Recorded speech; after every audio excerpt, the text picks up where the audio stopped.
Welcome to the Chronically Healthy Life show. When you hear the word chronically, do you automatically associate it with chronic disease? We all do. It's been programmed right into us. But what if we flip that whole idea on its head? Let's discover how we can create chronic health in our bodies, our minds, our finances, our relationships, and of course in our lives. Let's jump right on in. And I'm Andy, and joining me in everything is my life partner, Minna. So next week is Valentine's Day, Yes, which kind of reminds me of the day we met, which is 2 days before Valentine's that's Day. right. Yes. And that means I've known you for a long time. And that means we're very old. So what are you getting me? I haven't gotten you anything yet. I thought we'd be on that. Okay, we're that old. So I'm going to put you on the spot. How many years have we been together? I don't remember. How many years have we been together? 37. That makes me 38. Okay. So we've been together for 37 years. And, like Minna says, it's coming up to be Valentine's Day. This is when everyone's talking about relationships and self-love and everything. And, I thought it would be just a quick topic, just to jump off. Since we're just coming back into Chronically Healthy Life regular format, like to talk a little bit about healthy relationships. What do you think? I think we have a healthy relationships. Sometimes there are doubts, though. We do have disagreements, but I think in general we do share the same vision. We share the same goals. So we want the same things in life. I think that's important in a relationship. Correct. And the interesting thing is, our guest today, Shellene Dirk. She's part of a coaching group that we're with Aaron Lay called Life on Track. And today we had John Gray as a special guest, giving us some insights, some mentorship on relationships. And do you remember we actually read his book a few years ago, right? Oh, that was like many years ago. So I think that was actually his first book, right? Men Exactly. from Mars, Women from Venus. Yes. And it was actually really cool because a lot of people are always saying, "Oh, how do you and Minna stay together? You guys are always laughing and everything." And this is real, by the way. Like, we're not fighting in the back end and stuff like that, because I know a lot of people put a fake front and they're fighting and they're smiling. Like my parents, that's the way they were. But it was funny because, like, me and Minna, I think it was probably 6 or 7 years ago, we put together 6 ways to be a better husband and 6 ways to be a better wife. And I think to this day, those videos are the most viewed videos on Facebook and on YouTube. I mean, I honestly do not remember what I said, but it must have been very mind-opening for some people. Well, and I think it's becoming more and more important now because I think the social aspect, like, we're baby, we're not baby boomers, we're Gen Xers. But back in the day, we meet people in person, but now everything's virtual. So I think it becomes more important for the communication side of things. Communication is one thing, right? But now, because now that all the women is going out to work, now that they're building out their careers, then career sort of takes over, overriding the importance of relationship. Correct. I think that's where the trouble is, just because, now that we have other things going on, relationship may not be as important. And because of that, we're jeopardizing relationships a little bit. It's funny that you brought that up, because that was the exact question that I was asking John Gray today. I was like, well, women are powerful now. They're making big money. how do we tap into providing for the women? And then for all the men out there that's feeling that they lost their ego, their ego, how can the women support the men back? And I think that's sort of important, because like for me and Minna right now, she's definitely making more money than me, I'll be honest, right? But it's always up and down for both of us. But at the end of the day, I think we balance that out pretty good. Yeah, I mean, we share most things. Career-wise, you see it as a thing that would enhance your life, but it's not really something that would be a lifelong thing. Right? At some point, your career is going to stop. Correct. Right? But a relationship that could last forever. Correct. And one tip that me and Minna always believed in, and I don't know if all the couples out there believe in this or not, because when we shared it with family, when we first started dating, remember they freaked out, because we noticed a lot of people in their day, even when they're married, they would have their own bank accounts and they'll pay themselves and stuff like that. And when people heard that, oh, me and Minna, we share a bank account and everything, we see all the money, whichever way it flows, it's like, well, then how do you buy this or how do you buy that? As in, what is there to hide? I mean, even Dave Ramsey suggests that, you should have a joint account because you need to see the whole picture, right? You're seeing a picture as a family, you're together, and, I can't be hiding money from you in a little box somewhere in the house. I don't know where I'm going to hide it. But, that's not the point. That you should be, open and honest about everything. Exactly. So that's one tip, that I like to share. And I love to hear some input from all the couples out there, if they agree with us, or, if they have a secret hiding place that there's, if you're buying something for Valentine's Day, you don't want her to know, possibly. But like I said, we're pretty transparent. That's how much it costs for your gift when the bill comes next month, So that's why I'm not getting a gift. So, well, the other thing with relationship, I think, is health, right? When you were a really grumpy man for a while. For a little while, like for 30 years, right? Yes. Yeah, and I think that actually hurts relationship a bit. When you're not feeling well, you're actually hurting the people around you, especially about your spouse. Exactly. And I think that we need to stress this more. We talk about this all the time, is when you're suffering, you're not the only person suffering. Everyone around suffers along with you, regardless if you know it or not. And especially if you're in a relationship, me and Minna, we always talk about it's a journey together, right? So don't try to man up or woman up saying, well, it's my pain, I'm keeping it to myself. A healthy relationship is through good and bad, right? So, I think that's actually very important. So, when we go into health, try to do everything together. It makes things a lot easier. So, we're back to a regular format. So we have Christy back with our guest Shellene, right? Yeah, Shellene Dirk, yes. Right, and so we'll be right back after the break. We'll see you then.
Welcome to a reimagined world where kids can't wait to go to school, beg for books to read, math is an exciting game, and teachers get to love teaching again. Meet Christy Boyd Johnson. She's been in the trenches and emerged with the keys to making education a fun, free, and inspiring experience. Email her at barefootlearningclub@gmail.com and chat with her one-on-one. Her philosophy?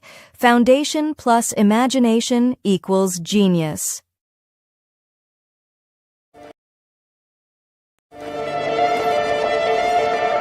An empowered life has no expiration date. We're all created to do incredible things.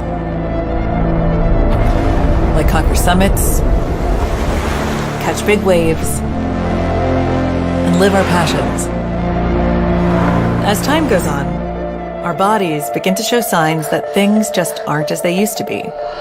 Our energy levels decline, sleep patterns shift, and recovery slows. But our bodies are masterpieces of design, holding the potential to bounce back better than ever. With X39, we achieved something remarkable in the field of wellness and regenerative science that others could not. By utilizing LifeWave's unique patented technology, X39 uses light to elevate GHKCU, a copper peptide known to support overall health and wellness. Unlike traditional light therapy, which requires external light sources, X39 uses the body's own infrared light to naturally increase vitality, enhancing the body's flow of natural energy. For improvements in strength, stamina, performance, and overall health and well-being, with the simplicity of an affordable, non-invasive, non-transdermal patch. As we age, levels of these life-enhancing elements, which are associated with wellness and longevity, begin to decline. LifeWave invested 10 years into stem cell research, which resulted in over 70 patents. X39 was born to bring to the public a product that can support wellness in an entirely new way, supporting the production of younger, healthier cells with wearable light technology. Becoming a powerhouse is easier than you think. Harness your body's natural potential to maintain youthful energy and vitality, because life comes at you fast, but it doesn't have to pass you by. Live long, live well, live young. Be the light with LifeWave X39. LifeWave. Hi, everyone, and welcome back to the Chronically Healthy Life show.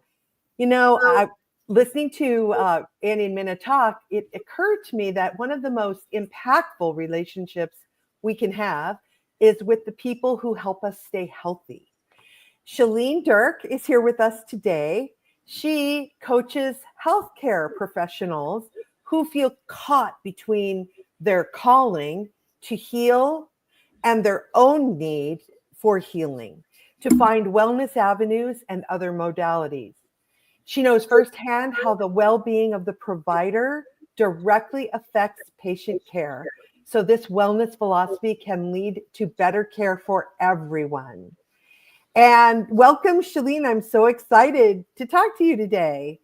Hi, thank you so much for having me. I'm so excited. You know, when you said something that really intrigued me, which is what happens when the threat of not living actually makes you start living. I bet there's a story around that. Well, earlier this year, so I'm 50, I just turned 56 and I've been healthy I've never had any health issues.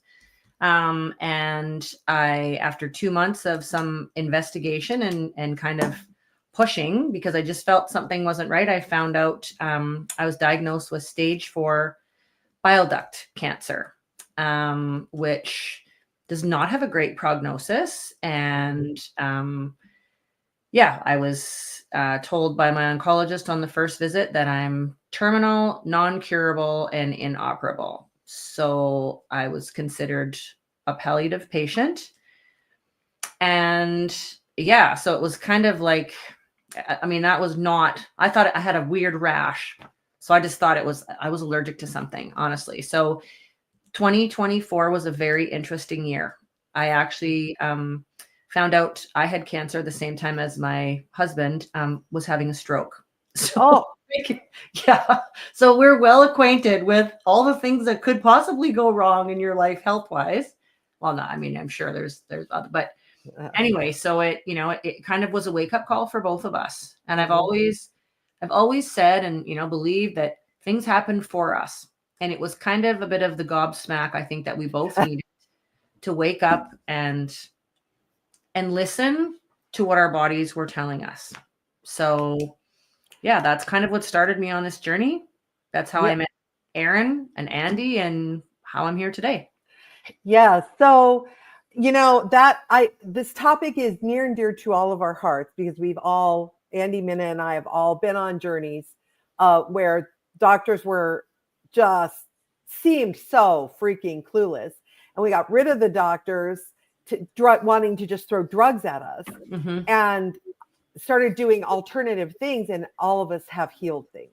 I also healed cancer, by the way. I healed breast cancer without any drugs or any of those therapies. And there's that disconnect there. It's like, there's only one way, and you have to do it the doctor way. And if you, and if we think you're not, if we think we can't do anything, then we'll just stick you in hospice and let you die, is basically what they were saying to you. Well, yep, pretty much.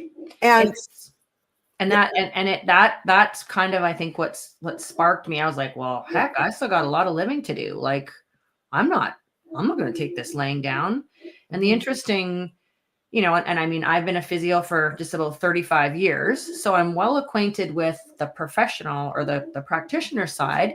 I mean, and granted, I don't deal with acute anything. I own private practices, so it's people coming in with back pain, neck pain, post-surgical. So it's not a life and death situation. So I'm not in an acute care setting, but, you know, we learned, you know, like to treat based on the biopsychosocial model, that there's so many other things that are involved in somebody's healing, you know? And so I just assumed that all healthcare providers did that same thing. And, you know, like, I'm thankful for all the providers I've had. And I like my daughter's a surgeon, my other daughter's a nurse, my son's in physio school. So like, we're all kind of in the healthcare realm, and it's scary for me because none of them have learned anything about really how to talk to a patient and be able to present and, you know, find out what else is wrong. And so I'm like, that's what would start. I thought, how can I help the healthcare system? I don't have billions of dollars that I can retrain everybody. So it was like, you know, having been on both sides of the equation, I feel like I've done a lot of my own investigation and healing and spent a lot of money. And I'm lucky that I can do that, to be able to find all these alternative ways to help me heal, which now I also want to help these practitioners understand that there's so much out there. And I get from a liability perspective, they maybe can't say stuff or whatever, but it's like, I think people just don't know what they don't know. And healthcare providers don't know. They don't always know either. They just know this. No, they know what they were trained. And so it's the same thing with school. The kids don't know that they can't read because their tools were taken away. And the doctors don't know that they've been trained by pharmaceutical companies. And they haven't been trained.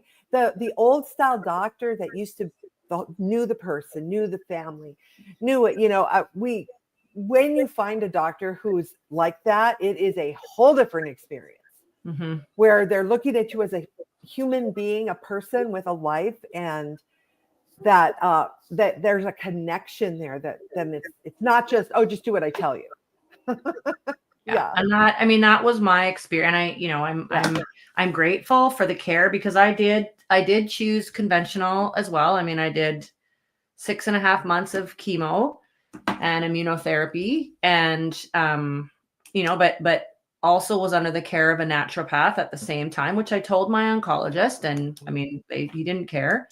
And I made it through chemo unscathed. I was never sick. I never took any medication, because I learned that fasting was a better option than not. So I fasted all through my chemo. I went totally vegan. My husband built me a sauna, so I detoxed all the time, like things that I had no idea. And there was no information about that in anything I got from the cancer center. No. So, you know, it kind of, and now I'm working, I've opened another clinic, you know, since we've had all this stuff happen, we've opened 3 more businesses. So it's just like, you know, we've got a reason to live, which I didn't have in April of this year. You know, when you're given it was like that's a pretty crappy diagnosis. And I've surpassed, I think, what anybody thought. And my cancer numbers are going down. My tumor's shrinking. I'm just like hoping that, you know, if I can have it surgically removed, that'd be awesome. And if not, it's just going to be part of me, but I'm going to live a long and healthy life because of all of the other things that I've learned.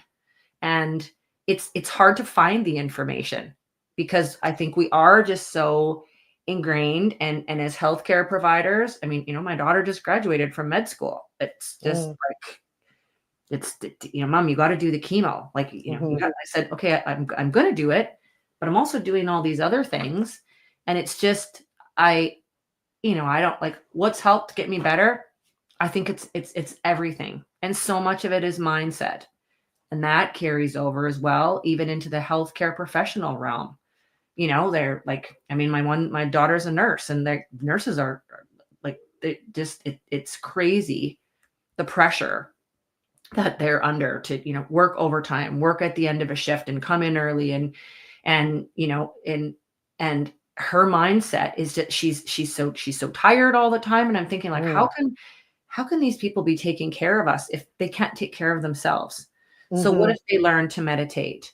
What if they knew that going into a sauna would help them detox, just like, I mean, negative energy, maybe, the environmental, like, I don't know, just, it's just a way that I think if I can help the people that are trying to help the people that need the healthcare, that might make something's got to change. I don't know, but. Well, the mindset that is the absolute number one, biggest, most important step. There has to be a shift in perception that medical doctors do not know everything. They are not God. They are, they have been trained a certain way.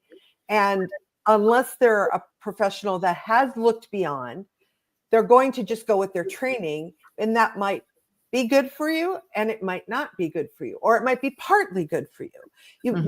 But we have to advocate for ourselves, right? That kind of sounds like what you did for yourself. You advocated for yourself. Huge. And I'm not going to lie, it hasn't been fun.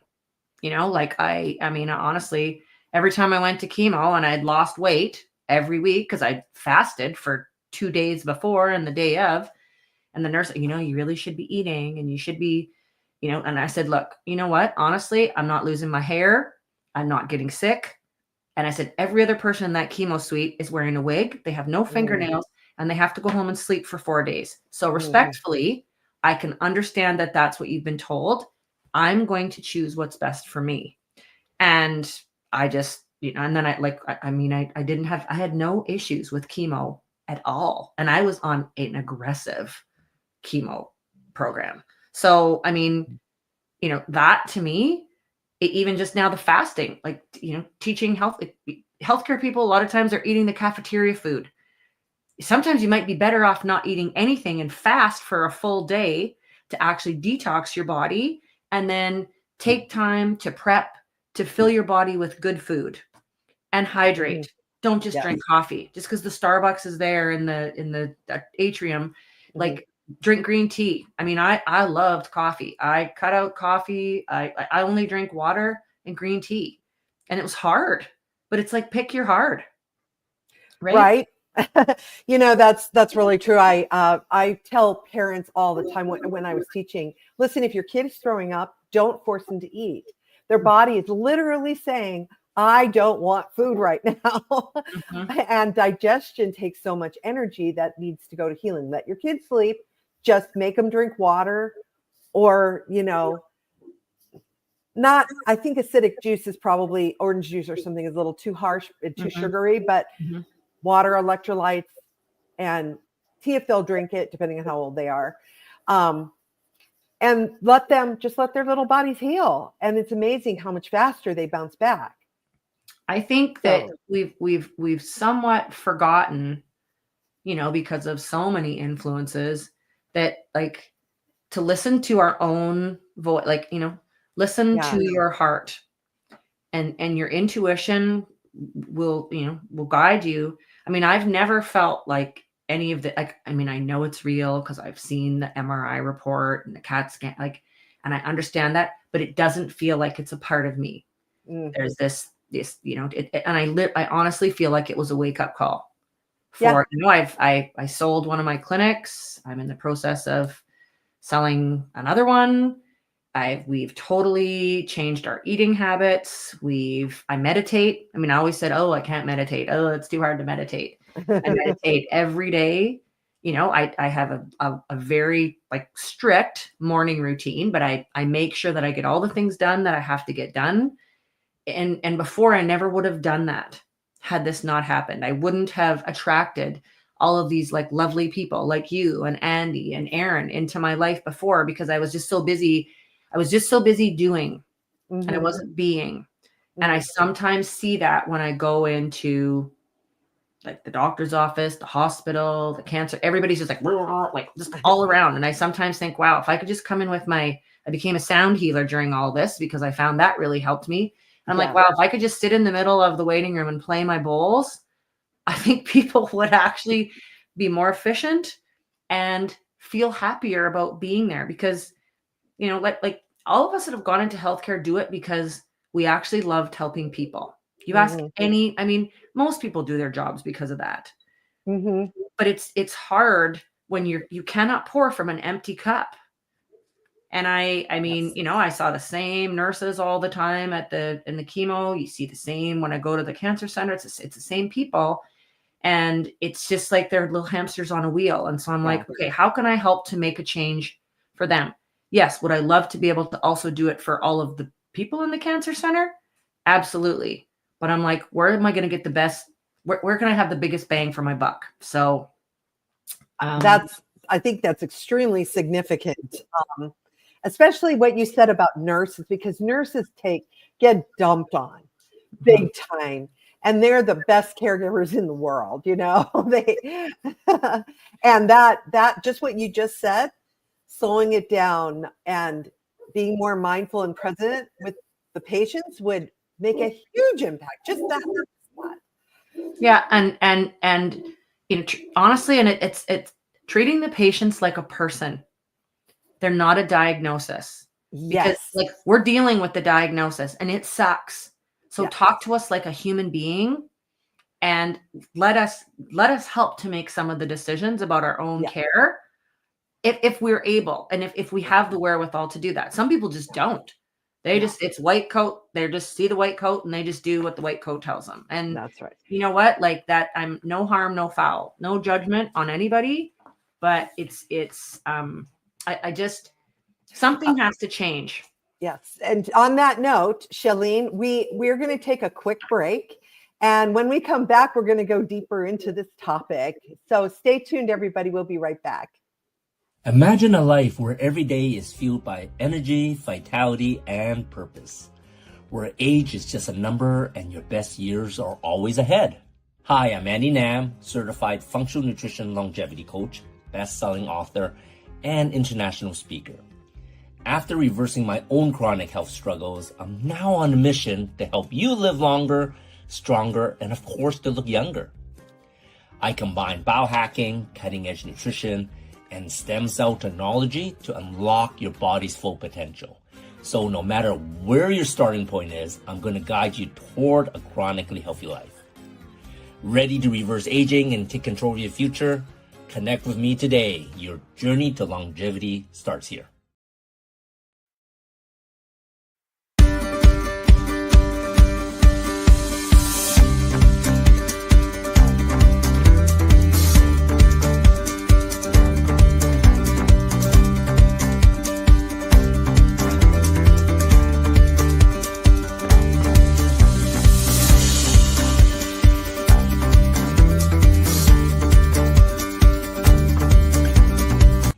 Attentive to what you tune into, attentive to love and curiosity, interest and enthusiasm. Passion is love. And when we talk about love, it's love of self, love of others, love of God, love of the process. Passion is that place, that sweet spot where we are living intentionally, we are living attentively.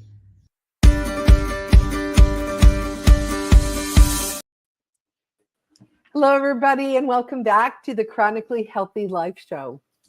We are here with Shellene Dirk, who is a coach who helps health professionals become more. I don't even know if I could define it yet. But I was loving what you were saying before about being aware and realizing that you have the right to ask questions of people about your own health and get answers and look for other solutions and bring that all together to create a healing modality for yourself.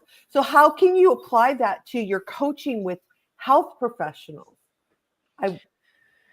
So, I mean, I've kind of, in my last 8 months, I've done surveys, like, indirect surveys with some of my providers, like the chemo nurses, the lab techs, the people working at the front desk in the hospital when I have to go and get my blood taken. Like it's everyone involved in healthcare. And, like, what if just as simple as, how are you feeling? Because it's sometimes nobody ever asks them, oh, I'm so burnt out and I'm tired and I'm overworked. And like, it's the same thing coming from everybody. And I've been in like 4 different healthcare facilities. I went and I had a second biopsy right before Christmas. And so everybody's like wound up at Christmas. And, the radiologist that did the biopsy, had a new baby. So he'd hardly slept. So I'm thinking, oh, great. Like, I don't really want this guy doing my biopsy. He was awesome. But, and he hadn't eaten all day and he was just living on coffee. And then the nurses, oh, we're so tired and we don't ever have time to work out. Like, people are not they're just not putting themselves first. And I get it. As a healthcare person, a lot of times I worked in private practice. I would work for 8 hours straight without going to the bathroom, eating anything, and you just keep warming up the same cup of coffee. So you could just keep seeing the patients because you just wanted to help make everybody better. So I get it.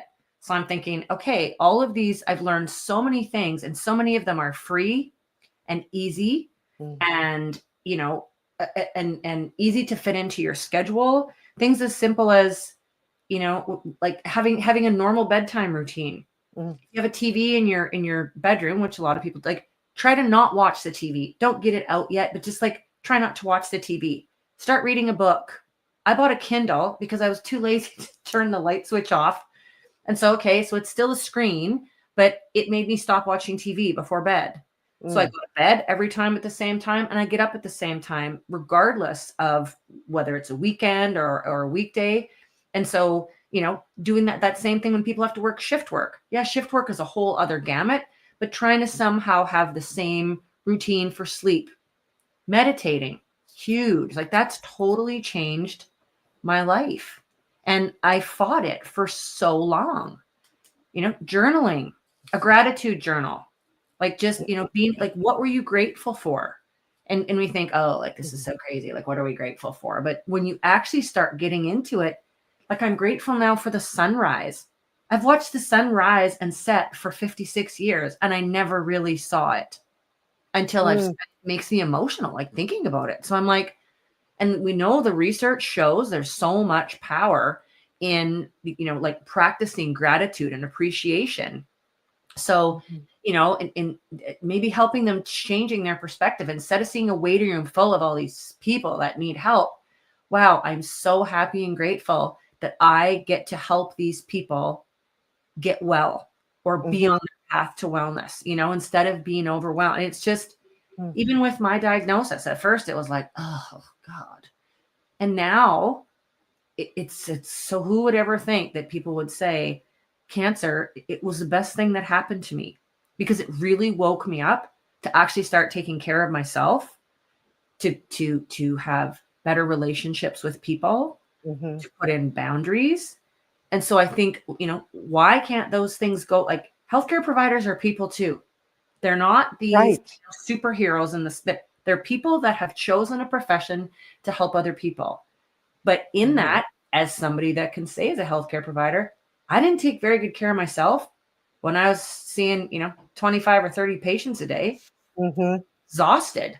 Because it's like, well, I just got to see the patients, and you got to make enough money to pay for the lights to be on, and what I like. So people need the job, But if we're exhausted and miserable because of it, then that goes on to the patients. And then that doesn't help the patients, because as a patient, especially as a stage 4 cancer patient, I need the most positive mindset and best energy I can be surrounded by. And if the whole environment that is supposed to take care of me is negative or toxic or burnt out, that's not helping the patients. So, I'm like, even my own, like my daughter, that's the surgeon, I've started getting her to do energy work, which is not something that they learn in school. No. But she's like, I just feel so much better when I go and have Reiki done. I give them all crystals, and like, and it's empowering for them, because it's so different than the way we've been trained. And I'm not knocking the way we've been trained. I don't knock the healthcare system, because it is what it is. And I'm grateful that it's been there for what I've needed. But I've learned that there's so much more out there. And even for the healthcare providers to be opened up to, like, okay, there's sound healing, there's meditation, there's, like yoga, there's, like, I bought my own hyperbaric chamber, because I feel really good when I go in it. So I'm like, okay, well, we're just going to get that. Could that be something that all of the nurses that are in the hospital, my little small town, could come in and just be able to use that to just literally be encapsulated in something where you can just shut out the rest of the world and just be and feel? Because if we can't feel in ourselves, how are we ever going to feel and help others? And I, practicing myself as a healthcare person now, I've opened a little clinic here just it's in my garage, actually. And it's awesome. And the way I practice is so much different, because I've made sure I'm okay. And it's like my patients are getting better faster. Everybody's mood is better. Like, my business is thriving. Whereas before it was like I was trying all the time to see more people, do this, do that. And it just was like, I just felt like I was banging my head against the wall. And now that I'm just way calmer, and, sometimes I'll meditate with the patients. I'm just like, well, who is this person? I feel better. My patients feel better. It's exposing them to other things, even though I've got my master's in clinical science, so I've got the letters behind my name that say that I'm in science, and I'm not knocking any of that. But there is a lot more out there. And I just don't think, I didn't know as a healthcare provider all the things that would have been available to me. So I'm guessing probably not a lot of other people that are trained in Western medicine understand that there's a lot of other stuff we can do besides taking a pill. And but for me, that was just not the journey that I wanted. And I don't think I'm the only person that feels that way. But I had the courage and the vulnerability to ask the questions. And it was okay if my oncologist was going to yell at me. I was like, well, okay, like, I guess I'll just find another oncologist. Like, because I threw the dice because I had nothing to lose. They told me it was 6 months of chemo and that's it. Yeah. So I've heard so many horror stories. I've lived horror stories with doctors. Like, one doctor, I took my mom, and he told me I was being negligent because I wasn't vaccinating her practically every month against pneumonia. And I'm like, she doesn't get pneumonia. Why would I do that? And so anyway, I found a new doctor, because, you gotta, within that situation, I need to advocate for her. But it's the same, what you're saying. And I would like to point out too, with meditation, a lot of times people kind of have a misconception about meditation, because one thing you can combine with meditation that works beautifully and is extremely healthy is gentle exercise. Take a nice walk, not a power walk, but a slow, easy breathing, looking around, appreciating walk. Or swim. When you swim, there's really nothing else you can do except breathe. Yeah, exactly. And or yoga, like you said, yoga is great. Breathing and just being present in your own body, and that can be a meditation in and of itself as well, because things will pop in, and guidance will come in, and maybe you'll be like, oh, I feel all of a sudden you go, oh, gee, I need to, you know what? I wasn't going to get in my hyperbaric chamber today, but I think I need to. So you hop in for 5 minutes and then you feel better. And you realize later, you're really, really glad you did that because throughout your day, it had an effect on you, a positive effect on you. And I think that's the biggest thing is just, people need to do what's best for them. It's because one person, meditates this way. Like meditation is just basically, like just clearing your space. Yeah. So whatever that is, and anything in nature is awesome. So, sometimes I just found myself this past summer sitting out on my deck, looking at the wind blow through the trees. I mean, that's meditation, right? Like, right. But it took a while to do it, but it was, again, pick your heart. And now I like just laying, doing nothing and meditating. And I can just peace out like that. And it feels like I've had a nap for, 3 hours, and it's like a 5-minute meditation. So, everybody has 5 minutes. And so what a difference that would make on a 12-hour shift. If you could spend 5 minutes of your break, you got to have a break. Everybody gets some. I mean, if you can't, just go to the bathroom and meditate sitting on the toilet if you have to. But it's just then going to give you like a deal with everything that you have to do. And I feel, I know that I can help people because I would have never thought of any of this.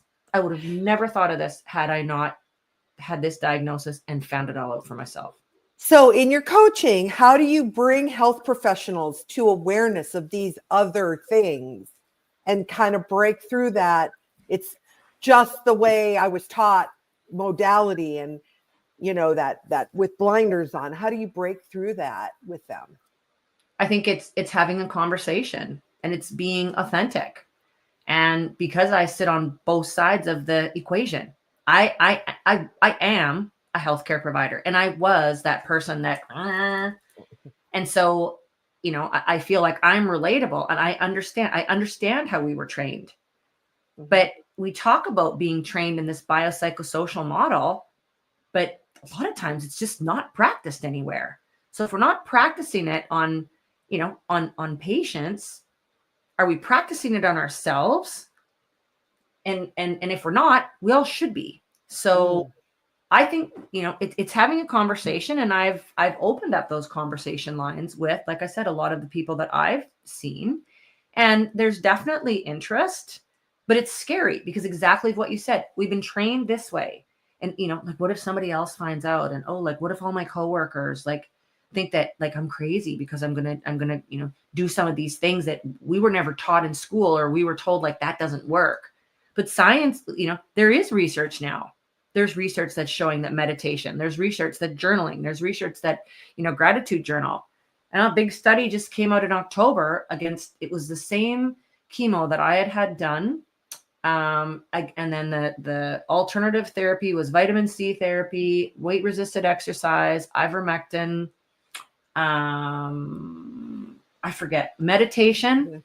There were 6 things, and the outcomes were better with those alternative things than the cisplatin chemo. Right. So I did actually mention that to my surgeon, or to my oncologist, and he said, well, there's a lot of things coming out now, and bless his heart, he said, but the big research journals just aren't the studies aren't being published in big research journals. And I said, I understand that, but nobody makes money off of patients meditating. And he said, point taken. So, and it's true, right? And I'm not bashing again, but it's like, if we can make a little bit of change on anybody in the system, if that's going to have better outcomes for patients, because we're seeing a rise in all types of chronic dis-ease. And, I feel very strongly that just being my authentic self and just having a conversation with people, that's how I'm going to break the barrier, because I'm not even sure the barrier is really there. I don't think it's there as much as maybe we think. Yeah, it's an illusion, a very illusionary. Yes, I agree with you. Listen, Shellene, this has been such an interesting discussion. How can people reach out to you? So I do have my information. Everybody can see the bottom of the screen, right? Okay, yeah. So that's my email. And then I've got my Facebook and Instagram. The QR code is for my Calendly link. So if you would like to book a 30-minute free consult with me, that would be awesome. I would love to chat with anybody that would be interested, or if you know of somebody, you can share this. And then I have a free downloadable PDF, just simple. We've got 5 things that are just easy and free to do to help you improve your health and wellness as a healthcare provider, but as anybody. I mean, I'm wanting to coach. My niche is healthcare providers, but I'm willing, to help anybody. I just want to share the information that I've learned to help Great. others. That's wonderful. Thank you. We really appreciate you coming on the show today. We're flipping the word chronically on its head and making it chronic health instead of chronic illness. So thank you so much for being here with us. You're welcome. Today. Thank you so much for having me. Yeah. Stay tuned, everybody. We'll be right back. Hey, everybody. Welcome to Kids Corner. So this month for February, I thought it would be really cool to talk about the importance of play with your kids. Now, with very young children, play is absolutely essential to everything because it's their very development. That's the first thing kids do is they play. I mean, think about your baby laying on one of those mats with the thing over them with all the little toys that make sounds. They jingle or they play music, and they're bright colors and they're different shapes, different animals. All that is stimulating their brains literally to learn for their development. The reaching up, the movements that the kids will do, putting their feet up in the air and hitting the little dangly things, all that is for their development.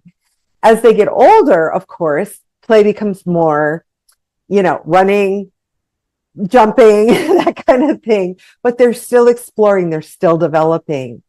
And I would like to say that this is actually something that we should indulge in for our entire lives, because play is the absolute best way to keep our minds active and keep our bodies healthy. Teenagers who want to spend, 12 hours a day on video games, it's real important to get them. That's not really play. That's checking out and electronic. Play is more physical. Play is active. It's also interactive, so that there's lots and lots of the all-important socialization that all of us parents are worried about, the teachers are worried about. The real kind, where they're learning to get along, teamwork, fun, play, sportsmanship, all those good things. If kids are school age and they want to play a sport, they want to play soccer or go join a swim team or anything else, if you can do it, let them. There's all kinds of resources available, and that play, especially outside of school, is essential for their growth and development. I encourage you to keep doing that, and also for you to do it too. Find something you want to do and play. Take an improv class, join a choir, join a bike riding tour group, whatever it is that makes you happy, do it. Okay, everyone, ciao for now. What we believe to be true will be true for us, even if it's based on completely incorrect information. And we create our circumstances to support the belief systems that we carry. That might sound like bad news, like you're somehow at fault or to blame for the things about your life that aren't working. But let me share with you why that's not true. I'm Jackie Mott. I've always been fascinated by what makes people tick, and I've been working with people for well over a decade. What I can tell you is that those two statements have proven themselves to be true over and over again. The really great news is that we can change it. If you created your circumstances, you must also have the ability to create something different. You can overcome negative conditioning, self-image, limiting beliefs, and instead create healthy relationships, joy, and fulfillment, and that is my specialty. You can find me at jackiemott.com or on Facebook or YouTube. And if you're ready to start living with confidence, joy, healthy relationships, and excitement about your life and future, Send me a message or an email and let's talk about it. A life empowered is closer than you think. We're all looking for a better way. Reimagine what's next with a new sense of exuberance. Why not power on like you mean it? Or power off blissfully? A better sleep is a better awake. You've never moved like this before.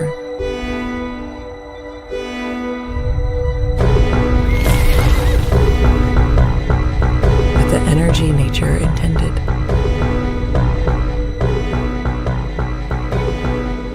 Imagine reprogramming the way you look at the speed of science.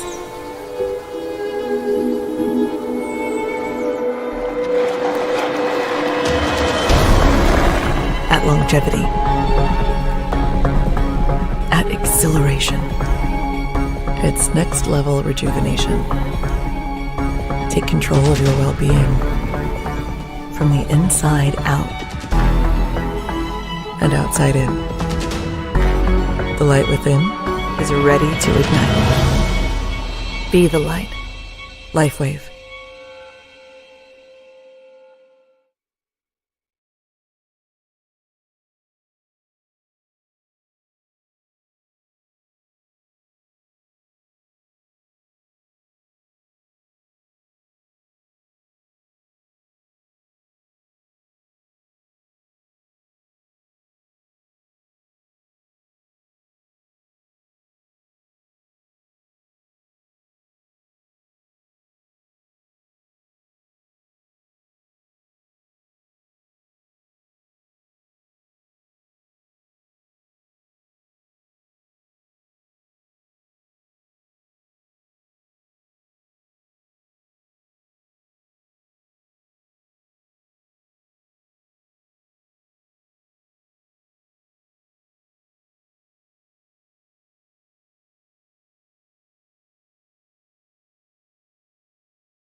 Very looking forward to hear a little bit more what that's all about.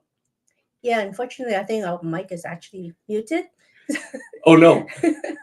So I just want to say thank you to Shellene. I think it's refreshing that, she brings us to a point of view that we don't hear a lot of, and I think it's great for her. Exactly.